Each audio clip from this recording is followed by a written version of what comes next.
privileged to be your chef. I'm the one who cook your food. Also, I do have a master's degree in Jerusalem studies. We did so many research, especially about the virtue of Bayt al-Maqdis and the holiness of Bayt al-Maqdis.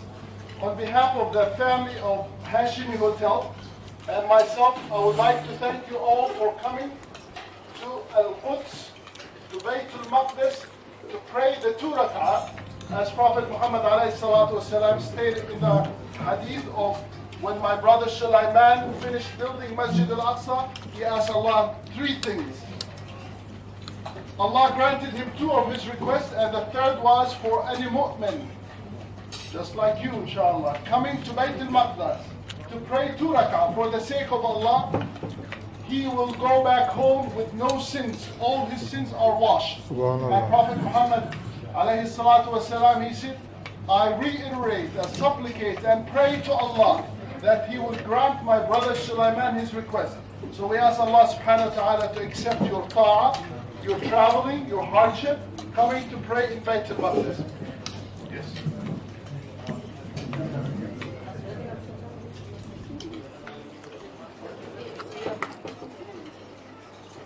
Now, all of you can hear me on this right side?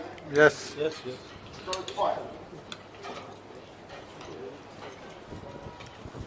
So let me first introduce Al-Quds, Jerusalem, by telling you the names that were bestowed on the holy city, eluded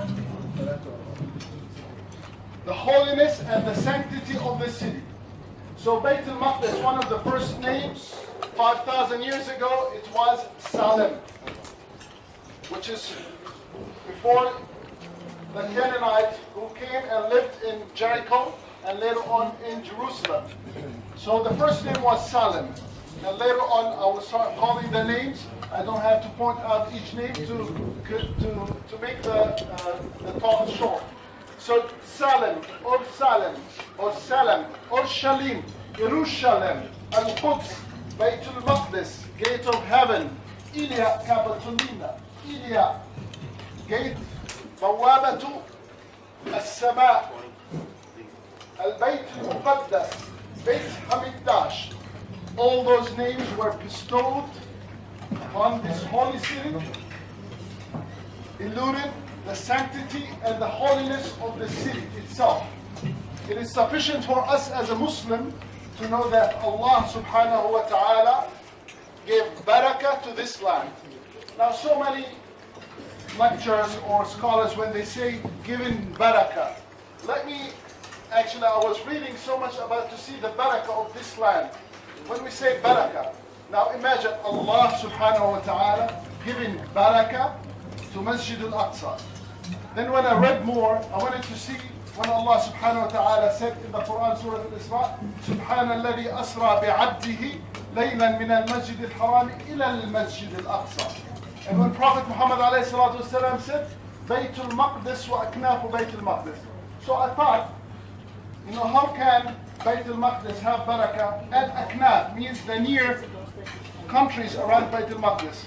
Then I came to the conclusion that if I have a glass of water, and I have a big jar, and I start putting myself water in this cup, and the cup will be overfilled, then the water will go all around. This is the barakah of Masjid Al Aqsa itself, as Allah put barakah in Masjid Al Aqsa, and then all the countries which is around Aknaf Bayt Al Maqdis, they have the barakah of Bayt Al Maqdis. So Bayt Al Maqdis itself, as Prophet Muhammad alayhi salatu wasalam, he said, it is the land of resurrection. It is the land of gathering. And also scholars, they said, this is a land, or it is the cradle of all religion started. Now Bayt al-Maqdis itself, when we say Bayt al-Maqdis, so many scholars, they don't differentiate between Masjid al-Aqsa and Bayt al-Maqdis. It is the same, but it was named Surah Al-Isra al-Masjid al-Aqsa, the far distant masjid. But yet before Sulaiman alayhi salam, when he built it, it was the house of Allah, al-Bayt al-Muqaddas. In fact, people of Israel, they call it still in the Torah, Beit Hamikdash. It means Al-Bayt Al-Muqaddas. Also in the other books that was narrated by different scholars during the 3rd century, Fada'il Masjid Al Aqsa, the virtue of Bayt al-Maqdis, it says Bayt al-Maqdis. Did not even say Al-Masjid Al Aqsa. Yet Masjid Al Aqsa is the same as the Holy House or Masjid Al Aqsa. It is the Qibli. Now the one we see back there, it is the Dome of the Rock itself. The Dome of the Rock, it's built as a monument, landmark by Malik ibn Marwan, year 71 Hijri. Masjid Al Aqsa also was erected or re-erected or rebuilt on the foundation of the original masjid by Malik ibn Marwan. Let me stop here and give you, because I'm trying to give you so much information, but yet in a very short time. Masjid Al Aqsa itself, angel, but more authenticated, Adam alayhi salam, who built Masjid Al Aqsa. Now when we say, subhanallah, if we go to the house of Allah or masajid around and people are collecting money to build, and they say if you donate a lubna, means a brick, to build the house of Allah, you have the ajr, Allah will build you a palace in heaven. Now I want you to think with me and imagine the one who built Masjid Al Aqsa, Adam alayhi salam, a prophet of Allah, as a companion who came and asked Prophet Muhammad alayhi salatu wasalam, what was the first house to be erected on earth to worship Allah? Prophet Muhammad replied, Al-Kaaba. And then the companion said, what was the second house? Then Prophet Muhammad replied, Masjid Al-Aqsa. And the companion wanted to know more. What was the time between both of them? Prophet Muhammad said 40 years. So Masjid Al-Aqsa, it is the second house of Allah. It's the second masjid to be built on earth. So Adam alayhi salam, it is more authenticated that Adam built Masjid Al-Aqsa after he built Al-Kaaba. And then of course Masjid Al-Aqsa was destroyed so many times by earthquakes or by war. In the year 71 also by Titus, that was destroyed completely. And rebuilt by Umar ibn al-Khattab, a wooden mosque that held 4,000 to 5,000 people who were able to pray inside the wooden mosque. And then after that, Malik ibn Marwan came and did complete build that Masjid Al-Aqsa from foundation.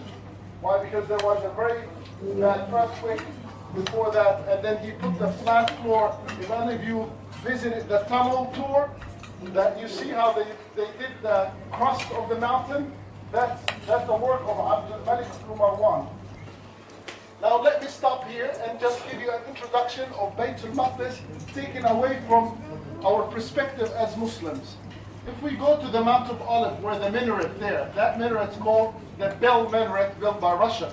So if we stand back there and we look at Bayt al-Maqdis, I want you to look at Bayt al-Maqdis 5,000 years ago.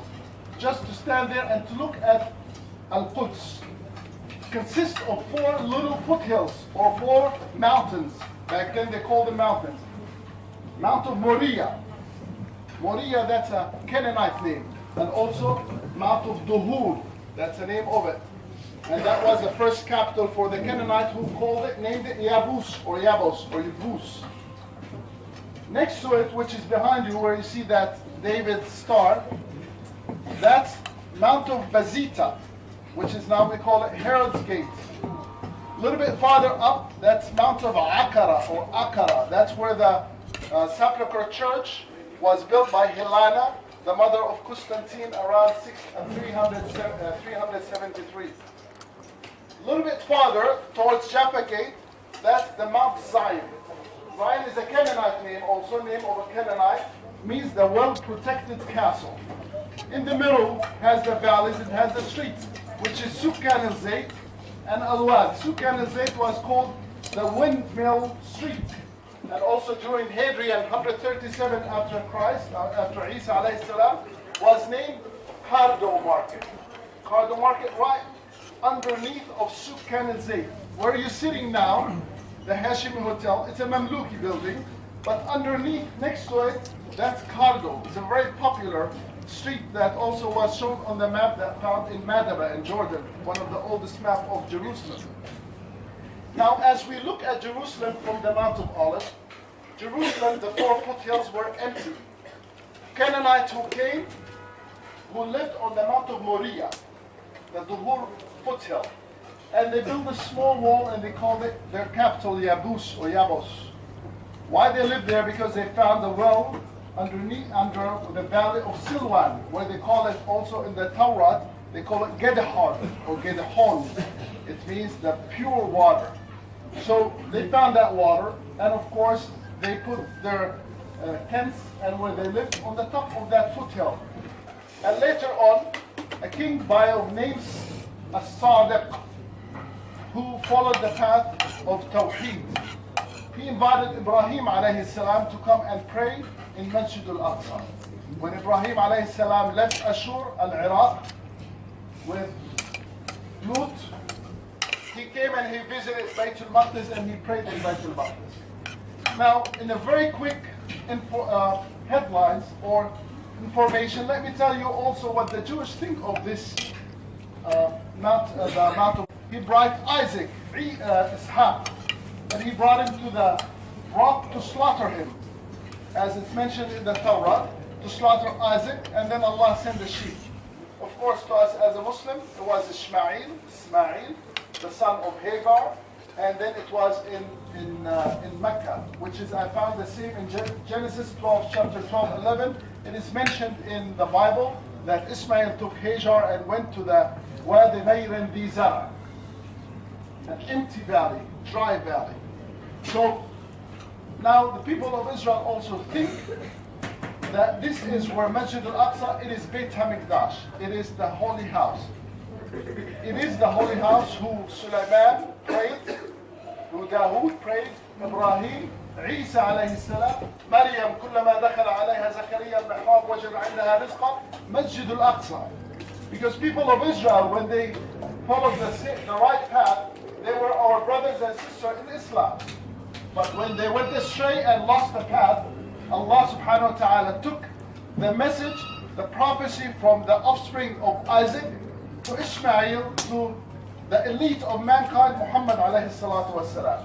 And it was given by Allah subhanahu wa ta'ala, Subhana alladhi asra bi'abdihi, his slave, عبده من المسجد الحرام إلى المسجد الأقصى الذي باركنا حوله.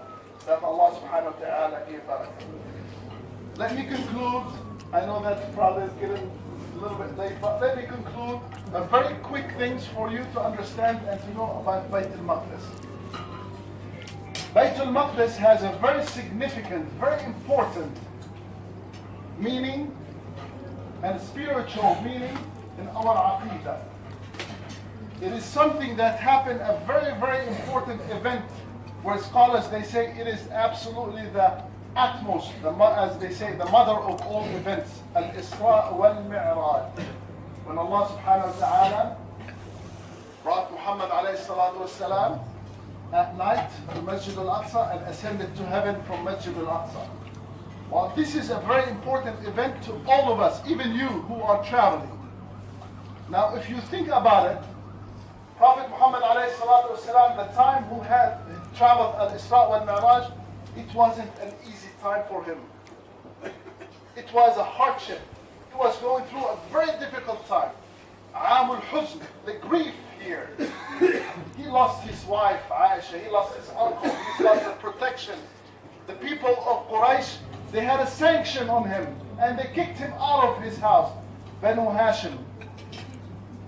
Khadija, I'm sorry, yes. Khadija, al-Mu'mineen, not Aisha. Khadija. So he lost his wife, Khadija, his uncle, and also he traveled to Al-Ta'if to seek the relative of from his mother's side. And they stoned him. So when he came back, people of Quraysh, they said, "Oh Muhammad, where is Allah? He forsake you." Qala means Allah forsake you. He left you alone. And Allah subhanahu wa ta'ala wanted to comfort the heart of our dear beloved Muhammad alayhi salatu wasalam, and he sent him the angel Gabriel. Oh Muhammad, if they close gates of earth, we're going to open gates of earth and heaven for you. مَا وَدَّعَكَ رَبُّكَ وَمَا قَلَى. God did not forsake you, neither forgot about you. So this event, the miraculous journey, it tells us, especially as Ummah now we're going through a very difficult time, it tells us that Prophet Muhammad ﷺ was given this personal gift. This is a personal gift. Yes, to the Ummah, but it's a personal gift. To him was given by Allah to come and comfort his heart. Muhammad, if they close gates of earth, you will reach Sidratul Muntaha. You will go and up and speak with Allah subhanahu wa ta'ala. And Allah gave him the order of the prayer. He ascended exactly from where we're looking at. I don't want to make it long. One maybe other trip or other time. I will go with some detail of miraculous journey to live it, a vivid trip. Where to imagine Prophet Muhammad traveling on Buraq and Gabriel with him, 600 wings and angels, millions of angels, and also as Ibn Abbas said, that's not a more or less like an inch or a centimeter of a prophet or an angel prostrating to Allah, standing there exactly where the Masjid Al Aqsa. It's an event that took 125 other narration, 123,000 prophets who were anticipating the arrival of Muhammad alayhi salatu wasalam, the elite of mankind, the master of all humanity. So to make it short, to conclude, so that special place, Masjid Al Aqsa, the one you're traveling to, the one you came and you left your home and you left your country, and also the same time you could have went any other where to enjoy your time, but you came, as Prophet Muhammad alayhi salatu wasalam said, لا تشد الرحال إلا لثلاث. One of them, Masjid Al Aqsa. And also the same time, I'm sorry to say that Masjid Al Aqsa, around this time, ill, abandoned. One of the scholars, he visited Masjid Al Aqsa, and he said, he walked around and he saw 386 scholars giving lessons. He said in his book, Baytul Maqdis about to be abandoned from scholars. 386 scholars. Now, 0 scholar. No halaq al-ilm, no durus. The line of Fajr only about 1,000. Empty. So Masjid Al-Aqsa is ill. And I myself, I did not go back to scholars to see if this is allowed, but I myself, I learned that Allah subhanahu wa ta'ala will ask his slave, oh my slave, why you didn't come and visit me in the dunya? And he will say, oh Allah, how can I visit you in the dunya? He said, my servant, he was sick, he was ill, and you did not come and visit. When you go visit your brother and sister, sick or ill in the hospital or home, you go visit them, but Allah present will be there. So Allah will ask, oh my servant, why you didn't come and visit me? And you were able to. Look at how many million of the same, probably from India, Afghanistan, or other countries, do not have this passport that you have, that you are able to come and visit and pray in Masjid Al-Aqsa. So Masjid Al-Aqsa ill, needed from all of you, and to go back and tell everybody, it is open. There's no danger. You can go Fajr, pray, sit, enjoy dinner here, and look at Masjid Al-Aqsa. Imagine, just to look at Qubbatul Sakhra. It's there. Remember one day for 81 years, Muslims were not allowed to enter Masjid Al-Aqsa by the Crusaders. Late 9th century and beginning of 10th century. Were not allowed to come and pray. I read few just travelers who sneaked in and did 2 rak'ah within the 81 years. Now, even though we're under occupation, but it's still open for Muslims to come and pray. And look at all the ajr that you have to come and pray in Masjid Al-Aqsa. And also, some other brother and sister, they did approach me, they said, but we waited for 6 and 7 hours. Prophet Muhammad ﷺ thought about you. And he gave you a hadith, al-ajru bil-mashaqqa. That Allah will give you more ajr when you go through this hardship. More ajr for you. So to come and pray in Masjid Al-Aqsa, it's a privilege. And for us to be murabitin here in Masjid Al-Aqsa, it is absolutely our ultimate privilege. I will not take any longer. Thank you all of you. and ask Allah subhanahu wa ta'ala to accept your ta'ah, to accept your 2 rak'ah, and to go back home and tell everybody to come and pray in Masjid Al Aqsa. جزاكم الله